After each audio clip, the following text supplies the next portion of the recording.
অভয়ার দেহের ময়না তদন্তে একাধিক অসঙ্গতির অভিযোগ। রিপোর্টে লেখা মৃত অবস্থায় আনা হয় অভয়াকে, 12:44 আরজি করে আনা হয় অভয়াকে। সুপ্রিম কোর্টে ময়না তদন্তের রিপোর্টে উল্লেখ আনা হয় এই শব্দটির। টানা 36 ঘন্টা ডিউটি করেছিলেন অভয়া, আর তার মধ্যেই ময়না তদন্তের রিপোর্ট নিয়ে একাধিক অসঙ্গতি সামনে আসছে। আরো বিস্তারিত জানবো, আমাদের সঙ্গে টেলিফোনে রয়েছেন আমাদের সিনিয়র এডিটর ময়ূক। मीरा सफेद तुरंत खुले, भरपूर झाग दे और इसकी स्मार्ट साइंस दे स्मार्ट केयर और फ्रेशनेस। मेरी चॉइस मेरा सफेद। রঞ্জন ঘোষ, ময়ূক, কি অসঙ্গতি ধরা পড়ছে? দেখো, বিশাখা রিপাবলিক বাংলা প্রথম থেকেই বলেছিল যে এই পুরো মামলাটির মধ্যে একাধিক অসঙ্গতি রয়েছে এবং কলকাতা পুলিশ যতটুকু আমাদের জানাতে চায় বা দেখাতে চায় আমরা ঠিক ততটুকু হয়তো দেখেছিলাম। তুমি দেখো, যে ছবি আমরা দেখাচ্ছি, পোস্টমর্টমে উল্লেখ রয়েছে 12:45 dot date at RG Kar medical college. 12:45 RG Kar medical কলেজের ইমার্জেন্সিতে নিয়ে আসা হয়েছে, মানেটা কি? অর্থাৎ যে মেয়েটি, এটা কতটা ইনসেনসিটিভ, যে মেয়েটি আগের দিন রাত থেকে 24 ঘন্টা ডিউটি করেছে, প্রায় 36 ঘন্টা তার ডিউটি হয়ে গেছে, সে আরজিকর মেডিকেল কলেজের কেস মেডিসিনের ডিউটিটা করেছে।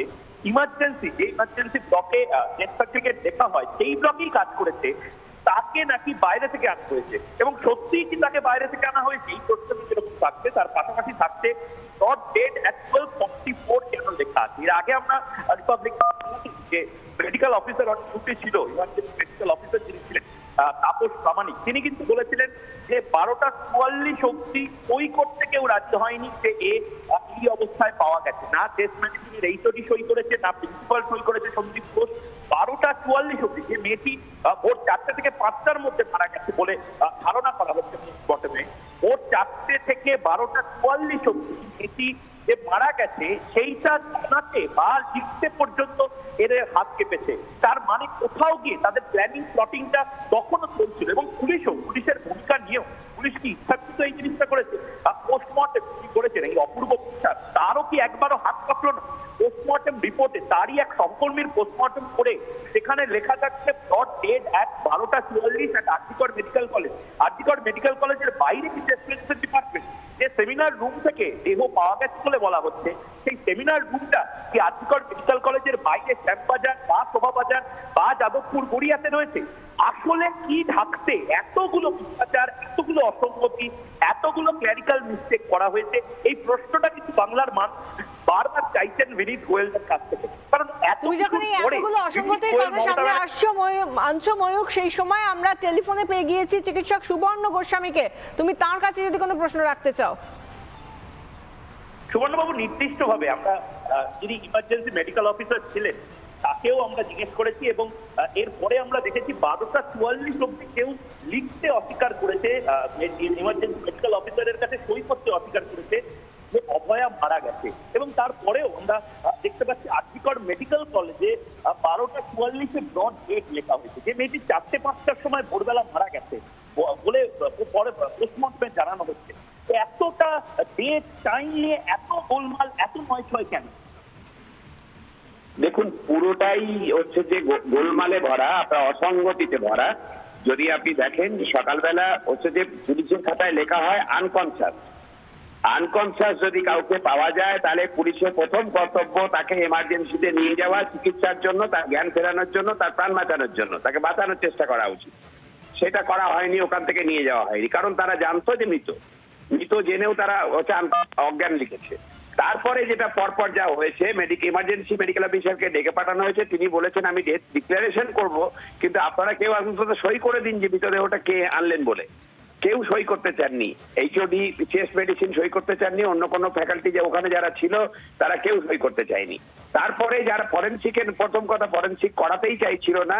এইসব ক্ষেত্রে যেটা হয় যে হাসপাতালে ঘটনা ঘটেছে সেখানে না হয়ে অন্য কোনো নিরপেক্ষ হাসপাতালে পোস্টমর্টম করানো হয়, তার দাবি তোলে চিকিৎসকরা।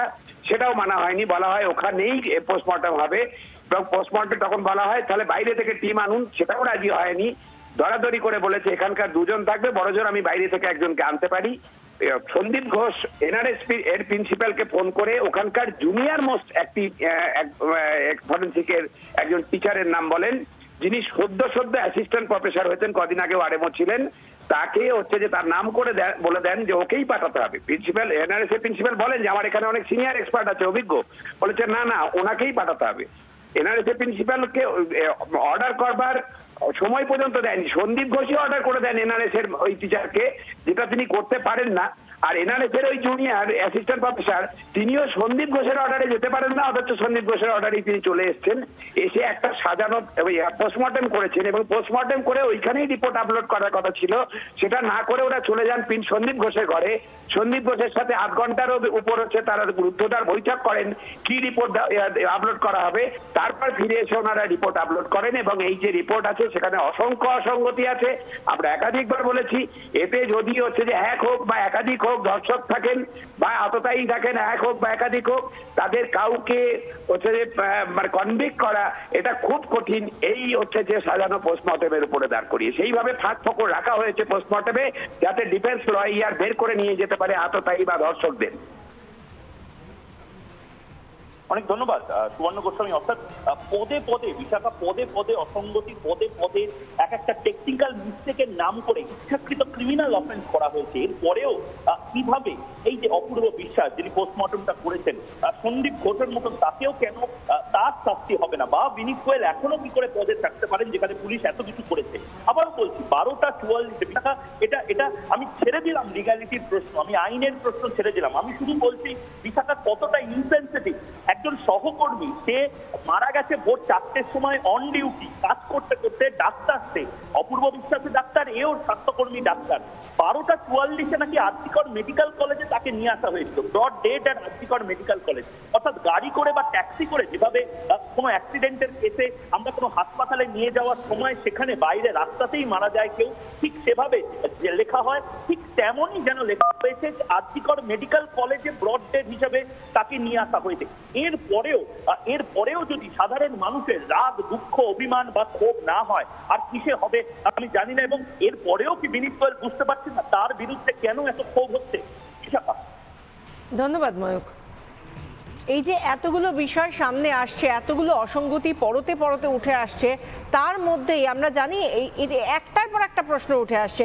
এবং এই সমস্ত প্রশ্ন নিয়ে যখন কথা বলা হয়েছিল রিপাবলিক বাংলায়, জানতে চায় বাংলায়, যখন ময়ূখের মুখোমুখি হয়েছিলেন মেডিকেল অফিসার আরজি করের তাপস প্রামাণিক, তিনি সেই সময় স্টুডিওয়ে বসে কি বললেন শুনুন।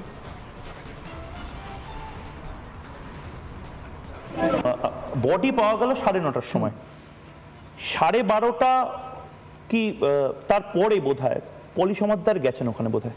না ওনাকে এই জায়গাটা একটু বলুন তো। না ওইটা যেটা হয়েছে দেখুন, ওটা হচ্ছে সম্ভবত 10টার পরেই আমাকে ম্যাডাম যেটা জানালো যে তুমি বেরিয়ে যাওয়ার পরে ওদের এইচওডি আমার কাছে আসলো, তখন একটু ঘামছে টামছে এরকম কিছু একটা মানে অন্তদন্ত হয়ে চেস্টের এইচওডি ওটা এসেছিল ওই এমার্জেন্সিতে, জেনারেল এমার্জেন্সি। পলি সমাদ্দার মানে 4 তলা থেকে 1 তলায় নেমেছে। উনি কোথা থেকে নেমেছে সেটা হয় না, ম্যাডামের কাছে এসেছেন, ম্যাডামকে বলেছেন যে এরকম আমার একজন পিজিটি মারা গেছে, এরপরের ফর্মালিটি কি, আপনি চলুন। উনি স্বাভাবিকভাবে গেছে ওনার সাথে। তখন পুলিশ ছিল না, পুলিশ ছিল না। পুলিশ ছিল কিনা উনি ওখানে গিয়ে উনি যেটা দেখতে পেয়েছে যে হ্যাঁ এরকম একটা মানে যে বিভিন্ন জায়গায় ভাইরাল হয়েছে বা এরকম যেরকম বডি পড়েছিল উনি দেখেছে, দেখে উনি বুঝে উনি তখন বলেছে যে দেখুন এটা তো মানে অ্যাকচুয়ালি ব্রড ডেট, কখন মারা গেছে সেটা ব্রড ডেট সকালেই মেডিকেল অফিসার আপনারা বলেছিলেন, তিনি বলে এসেছে যে এটার নিয়ম হচ্ছে এবার আপনাকে গিয়ে আমার সাথে। তাহলে এই যে পেপারে এবং পুলিশের ভার্সনে দেখছিলাম আনকনশাস বলা হচ্ছে। এবার দেখুন সেটা 9:30 10টা নাগাদ যখন পুলিশ দেখতে পায় তখন বলা হয় আনকনশাস। এবার এইগুলো তো দেখুন সমস্তটাই একটা অসঙ্গতিপূর্ণ কথাবার্তা। উনি দেখে এসে উনি যেটা বলেছেন যে আপনি পেপারগুলো রেডি করুন, বিশেষ করে একটা আধার কার্ড না হলে তার পক্ষে তো একটা ডেথ ডিক্লেয়ার করা সম্ভব নয়, আধার কার্ড নিয়ে আসুন, আপনি ব্রড ডেটে সাইন করবেন, আমি ডিসি লিখবো, দেন পোস্টমর্টমের ঘরে যাবে, এটাই নিয়ম। না কিন্তু এই যে আমার কাছে যে কলকাতা পুলিশের যে তথ্যটা আছে, EMO on duty medical officer 12:44 কেন ডেথ ডিক্লেয়ার করলেন? যদি 9:30 10টাতেই যদি ব্রড ডেট বোঝা যায়। 10টার পরে গেছেন উনি, নিচে চলে এসেছেন, চলে আসার পরে বলেছে আপনাকে অরুণাভ দত্ত চৌধুরীকে বলেছেন আপনি ব্রড ডেটে সাইন করতে হবে, কারণ ওই বডিটার তখন কাস্টোডিয়ান কে, ওই ডিপার্টমেন্টের হেড কে হতে হবে বা ওই ডিপার্টমেন্টের অন্য কোনো প্রফেসরকে হতে হবে, না হলে এমার্জেন্সি মেডিকেল অফিসার কেন ডেথ সার্টিফিকেট ইস্যু করবে? সে তো মানে নিয়ম অনুসারে ওখান থেকে বডিটা নামিয়ে এমার্জেন্সিতে নিয়ে আসা উচিত।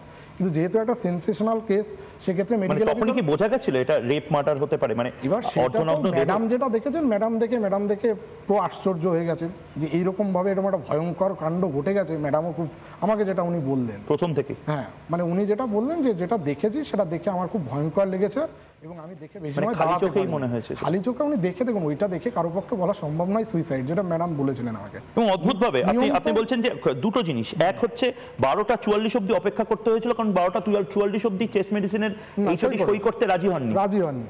এবং তার নিয়ম ছিল যে সে অন্তত ওই জায়গায় বডিটার কাস্টোডিয়ান হিসাবে সই করে দেয়া। সন্দীপ ঘোষ কি করছে? এবার ওটাই তো, এবার দেখুন যে মানে হেড অফ দি ডিপার্টমেন্ট সে না করলে সন্দীপ ঘোষ নিশ্চয়ই করা উচিত, চাপ দেওয়া উচিত যে তুমি কেন সই করবে না। এবার এরা যে কি কমিউনিকেশন করেছে, কে কাকে ফোন করেছে, সেটা বোঝা সম্ভব না। অ্যাসিস্ট্যান্ট সুপার ভদ্র মহিলা যিনি নন মেডিকেল সুপারকে আমি জানি না, অ্যাসিস্ট্যান্ট সুপারকে নিয়ে এত কোনো কথা হচ্ছে, অ্যাসিস্ট্যান্ট সুপার হচ্ছে নন মেডিকেল পার্সন।